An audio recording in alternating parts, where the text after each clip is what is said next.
Começo do livro de Naum, versão viva. Naum capítulo 1. Esta é a visão que o Senhor deu a Naum, que vivia em Elcós. Ela trata do julgamento prestes a acontecer contra Nínive. Deus tem ciúmes daqueles a quem ele ama. É por isso que se vinga dos que os maltratam. Ele destrói furiosamente os inimigos do seu povo.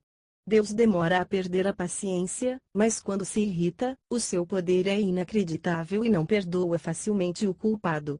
Ele mostra seu poder nas grandes tempestades e nos furiosos temporais. As nuvens imensas são como poeira debaixo de seus pés. À sua ordem os oceanos e rios se transformam em terra seca. Os pastos verdejantes de Bazã e Carmelo secam e as florestas do Líbano murcham completamente. Em sua presença as montanhas estremecem e os morros se derretem, a terra se desfaz e seus habitantes são destruídos. Quem pode suportar um Deus enfurecido? Quem fica firme quando ele está zangado? A sua fúria é como fogo. As montanhas desmoronam por causa da sua ira. O Senhor é bom. Quando chega a aflição, ele é o lugar em que nós podemos nos esconder. Ele conhece todos os que nele confiam. Mas arrasa seus inimigos com uma tremenda inundação. Ele os persegue através da noite. E assim será com Nínive. Em que você pensa, Nínive, para desafiar o Senhor? Com um só golpe ele a deterá. Nem vai ser preciso um segundo golpe. Ele lança seus inimigos ao fogo como um monte de ramos de espinheiro. Eles queimarão como palha. E quanto mais duros são, pior para eles. Quem é esse seu rei que tem audácia de fazer planos contra o Senhor? O Senhor não tem medo dele. Mesmo que arme um exército de milhões de soldados, diz o Senhor, este vai desaparecer. Ó meu povo, eu já os castiguei bastante. Agora vou quebrar suas cadeias e libertar-los da escravidão ao rei da Assíria. E ao rei da Assíria ele diz, já decretei o fim de sua família real. Seus filhos não se sentarão no trono, nunca. Destruirei seus deuses de pedra e metal, e seus templos. Eu mesmo cavarei a sua sepultura. Você cometeu pecados tão horríveis que chegam até a cheirar mal. Olhem. Os mensageiros vêm correndo montanha abaixo, trazendo as boas notícias, os invasores foram completamente destruídos. Estamos salvos, salvos. Ó Judá, anunciem um dia de agradecimento ao Senhor. Adorem somente a Ele, como prometeram. Nínive, sua inimiga, nunca mais marchará contra vocês. Foi destruída para sempre, nunca mais será vista. Naum capítulo 2. Nínive, sua hora chegou. Você já está cercada pelos exércitos inimigos. Deem o alarme. Soldados, ocupem seus postos. Organizem os batalhões. Armem-se fortemente e vigiem com toda atenção para saber o instante exato do ataque inimigo. Pois a terra do povo de Deus ficou arrasada depois de seus ataques, mas o Senhor vai restaurar a honra e poder que eles perderam. Brilham ao sol os escudos vermelhos. Começou o ataque. Vejam, seus uniformes são vermelhos. Olhem os seus brilhantes carros de guerra avançando lado a lado, puxados por fogosos cavalos. Seus próprios carros, Nínive, correm loucamente pelas ruas e praças, rápidos como relâmpagos, brilhando como tochas. O rei, gritando, chama seus generais. De tanta pressa, eles saem tropeçando, correndo em direção aos muros para organizar a defesa.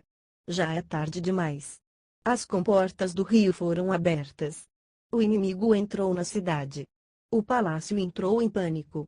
A rainha de Nínive é trazida às ruas, e levada embora como escrava, com suas servas caminhando e chorando atrás dela. Ouçam.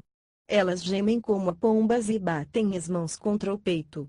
Nínive é como um açude rompido. Seus soldados fogem, sem lutar, ela é incapaz de detê-los. Parem. Parem, grita, mas eles continuam a fugir. Tomem posse da prata. Tomem posse do ouro. Há tesouro sem fim. A riqueza incalculável de Nínive será dividida entre muitas pessoas. Num instante a cidade se transforma num montão de ruínas desertas. Os corações se derretem de pavor. Os joelhos estremecem. O povo de Nínive assiste a tudo isso horrorizado, branco e tremendo de medo. Onde está agora a grande Nínive, o leão das nações, cheia de força e coragem, a cidade em que tantos velhos e fracos, quantos jovens e fortes viviam sem qualquer receio? Ó Nínive, que já foi um poderoso leão! Você esmigalhava seus inimigos para alimentar seus filhos e suas esposas. Você enchia sua cidade e suas casas de riquezas e escravos conquistados à força. Agora, porém, o Senhor se voltou contra você. Ele destrói suas armas. Todos seus carros de guerra estão largados ao acaso, silenciosos e sem terem sido usados. Seus jovens mais belos e fortes estão mortos. Nunca mais você trará escravos das nações conquistadas. Nunca mais você dará ordem ao mundo através dos seus embaixadores. Naum capítulo 3. Pobre de Nínive, cidade de sangue, cheia de mentiras, carregada de roubos. Ouçam.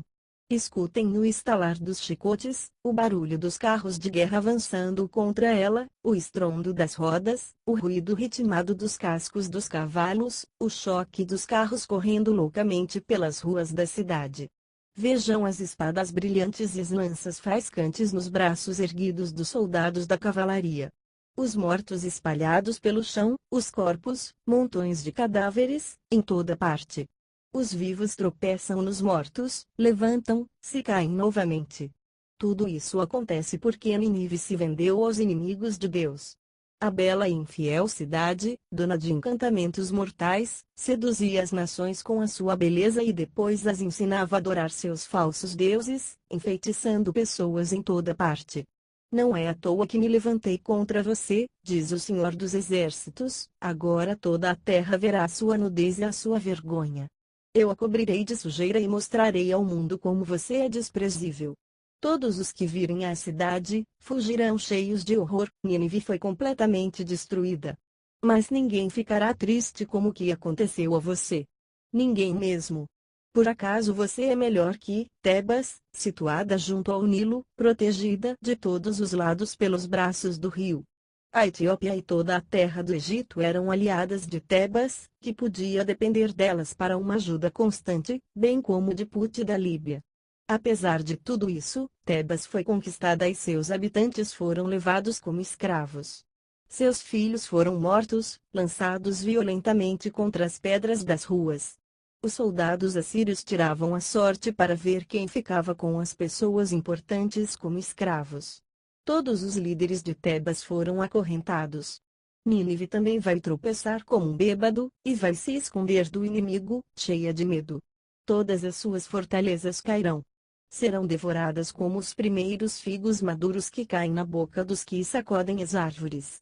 Seus soldados ficarão fracos e indefesos como mulheres.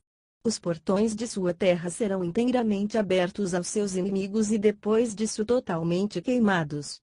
Preparem-se para o cerco. Ajuntem água. Reforcem as fortalezas.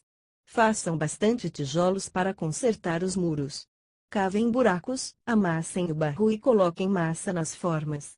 Mas, no meio dos preparativos, o fogo vai devorar vocês. A espada os matará. O inimigo os consumirá como os gafanhotos fazem com tudo o que está à sua frente. Não há jeito de resistir mesmo que vocês se multipliquem como insetos. Os negociantes, tão numerosos quanto as estrelas do céu, encheram sua cidade de riquezas incontáveis, mas os seus inimigos avançam em bando como gafanhotos e levarão consigo todas as riquezas. Seus príncipes e generais se amontoam feito gafanhoto nas cercas de plantas durante o frio, mas todos voarão e desaparecerão sem deixarem sinal, como fazem os gafanhotos quando o sol se levanta e esquenta a terra. Ó rei da Assíria, os seus príncipes estão mortos no pó. Seu povo está espalhado pelas montanhas. Não há um pastor para cuidar dele. Não há cura para a sua ferida, ela é profunda demais. Todos que ouvirem o que aconteceu a você, baterão palmas de alegria, pois onde se poderia achar alguém que não tenha sofrido com a sua crueldade?